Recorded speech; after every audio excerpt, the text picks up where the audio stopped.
John Impemba and James Grande. What is going on, everybody? John Impemba here with James Grande. Welcome to the Better Baseball MLB DFS Playbook Podcast here for Thursday's 5-game main slate. James, the second to last show of the season here as the regular MLB season comes to an end on Sunday. Thursday, Friday will be our final podcast and live streams of the MLB season here. We got a 5-game Thursday for the final Thursday show of the season. Yeah, an interesting little slate, a lot of playoff implications. Dude, imagine being Seattle, right? And your final two series of the season are Houston, Texas, back-to-back to you possibly get into the postseason. So it should be a fun one. Again, a lot of playoff implications on this slate. The Cubs are fighting for a playoff spot. The Marlins are fighting the Cubs for a playoff spot. Texas, Seattle, the Yankees are currently maybe ripping the jaws out of Toronto's playoff hopes and dreams right now. So a lot of fun on the Thursday main slate. 100%. A lot of fun on the Thursday main slate. Again, we got 5 games here. There is some rain symbols for the Mets. So should we be worried? I don't know. We'll have to follow Steve Cohen's apology tweets in the morning to see what his thoughts are. See if the field is going to be in the right conditions if they handle a little bit of rain here on a Thursday. But anyways, as we mentioned, 5 games here. Some pretty interesting spots. You have the Yankees versus Toronto, Miami versus the Mets, Chicago versus Atlanta, Dodgers versus Colorado, Texas versus Seattle. Some of these guys are finishing their series. Some of them are starting their series to end the year. Pitching-wise, we have Gilbert and Luzardo, both guys up over $9,000 here. Montgomery's at 88 and Bassett's at 86, and those are the only 4 pitchers above $8,000 on this 5-game slate. Yeah, and I don't know which one stands out the most. Logan Gilbert is in a pretty tough spot against Texas, who had Corey Seager back after the x-rays immediately upon the day after. So, not really down with Gilbert. Luzardo, the Mets continue to prove they hit lefties well. They crushed Braxton Garrett in the day slate on Wednesday. He's been inconsistent, so he's more of a tournament play. Jordan Montgomery is probably the safest bet. 3 straight starts of 20-plus fantasy points, 7 innings, and 1 earned or fewer, but he had struggled in the 2 starts prior to that. So, but he does have 7 scoreless against Seattle just, 5 days ago. And then Bassett against the Yankees.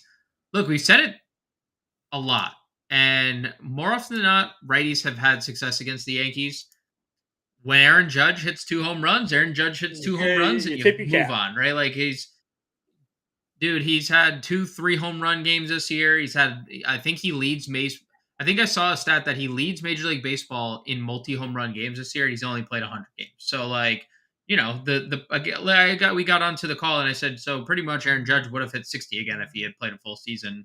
But I'm willing to go back to Bassett, just considering, what the Yankees have done against right-handed pitching this year. So I think Montgomery and Bassett are actually my 2 favorite. I'm with you there as well. Good price tag on both of those guys here, given the matchups that they have on the board. Stroman as an opener, which kind of, can't go there then, obviously on a smaller slate. Asad's a long reliever, kind of takes two pitchers or a pitcher out when it comes to the matchups here. What do you make of like a Luke Weaver at $6,700? We have a guy that we've stacked against, but he just went and shut out Arizona over 5 1/3. We know Toronto's struggles at time this season against right-handed pitching. Is it a Luke Weaver? Do we give him a go? A small slate. What are your thoughts?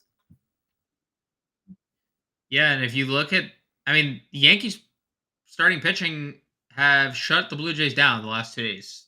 Garrett Cole just complete game shutout, 2-hitter against Toronto, and the night before that, Michael King 6 scoreless innings. So, Toronto is scuffling right now. Maybe Luke Weaver. Now, I think there's 2 sides to that, John. You could stack against Luke Weaver, and I wouldn't fault you. And if you want to play Luke Weaver because you look at the rest of the value, I wouldn't blame you. So he's probably the furthest down I'd go. Maybe take a shot at David Peterson. We saw the ownership last time against Philly. he kind of sucked, but he struck a lot of people out. So if he strikes a lot of people out again and he's a little less sucky, then maybe he'd be worth the play. So I think between Peterson and Yeah, Weaver are I'm your with two you value 100%. options. Let's move on over to the infield positions here. Again, on a smaller slate, so we got to kind of pick and choose where we want to spend our money. And when you have Chris Flexen in cores, that means we're going to try to find ways to get Dodgers. I don't know if we can find the money to spend Will Smith, but you've talked a lot about it. Will Smith is often the overlooked Dodger. So maybe being a little contrarian to find a way to spend a $5,800 on a small slate. But if not going there, where do you find yourself looking at catcher? Since we're going catcher, I mean, Elias Diaz 3,900. Jan Gomes gets a lefty here. John, sew it up, shut it close, shut the door. $3,300 for Jan Gomes, I think, is the chalk pick. I will say, and I said it to you the other day, Austin Wells is someone that we have to look at, and Chris Bassett's struggles against lefties haven't changed. Austin Wells 3 home runs in his last 5 games. I would take a stab at Wells if you're not using Bassett, or if playing multiple lineups and you want to just a one-off a Yankee, or Wells has been hitting in the middle of the lineup. He probably correlates fine with Judge. So Austin Wells Love it. 3,000, Jan Gomes 33. Getting off the catcher position, I like to just sort of single it out because oftentimes we don't really review it as much as the other positions. If we are looking at first, second, third, Sure. and short, again, smaller slate, so there will be some obvious places to go. Luzardo is one of the top price pitchers, but do you look at Alonso and Lindor and the power hitters for the Mets against these lefties? Yeah, I mean, you obviously can. Lindor homered in both games of their doubleheader on Wednesday, now giving him 29 for the year. Alonso also homered in that first game of their doubleheader. So they're coming into this game. The problem is Alonso had been horrible before the doubleheader. Hitting below 100 in that span. He's really been all or nothing of late, mainly all year. This is a Max Muncy-esque line, John. 217, 45 home runs, 115 ribbies. So, Sure. sure, in Anybody tournaments. else when it comes to the top tier price points? Chris Bryant, 4,600 against Ryan Yarbrough in cores, first base only. Nathaniel Lowe, 4,300. I would play Marlins, so Jake Berger, 4,300. He's hitting 440 over his last 10 games. Ezekiel Tovar, I mentioned a whole bunch lately, but it's been worth it. $4,100. Colorado finishing out the year with some home games, good for DFS, good for fantasy, right? Getting those scores games in, giving them a chance for some production here. Smaller slate for some value. Again, you can go ahead and play the Dodgers value if you want against flexing, Rojas or Kike Hernandez, whoever's in the lineup. Again, it's Chris Flexen. He's not very good, and it's in Coors Field, so do what you want there. Did you mention Brendan Rodgers? I know he's usually a guy you tend to go to. We got a lefty in Yarbrough on the mound here. Yeah, no, I haven't gotten to value yet. So Rodgers and Elihuris Montero both in play against the lefty here. All they do is hit at home, and both of them hit lefties fairly well. So if I'd not play in on both those Weaver, I guys. know you mentioned the Yankees pitching have done well, but Brandon Belt against Weaver, lefties were the ones doing the damage. So if you want to give him maybe a peek, I think you certainly could do so here. Kevin Biggio, another guy that could find his way. Been playing a lot lately for Toronto anyway, so certainly could be in a spot. And then Vientos is someone you've highlighted often at first base, so not going Alonso. Vientos is down here at 27.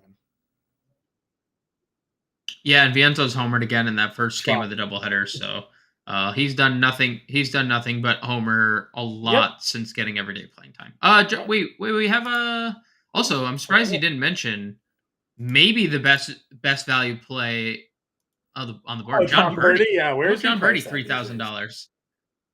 He's 3K second base another home shortstop. run, 4 hits so far in the doubleheader on the day. I mean, it's pretty good stuff there. Pretty good stuff. What else we got going on here?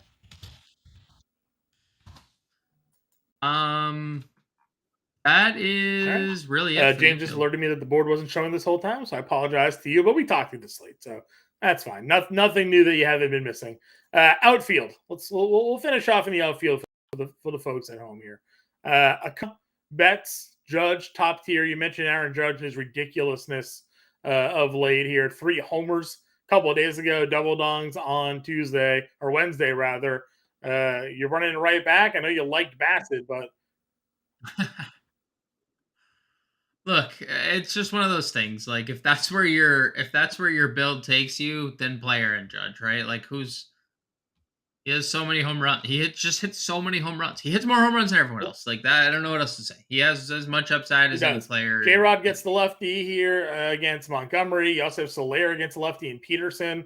Some pretty popular spots. I think most people will be looking to go. JD Martinez against Flexen. Again, we don't need to explain why you should be playing these guys up over $5,000. When you go below 5K, Noah Jones against the lefty is still something I'm willing to play. He handles both sides of the plate pretty well.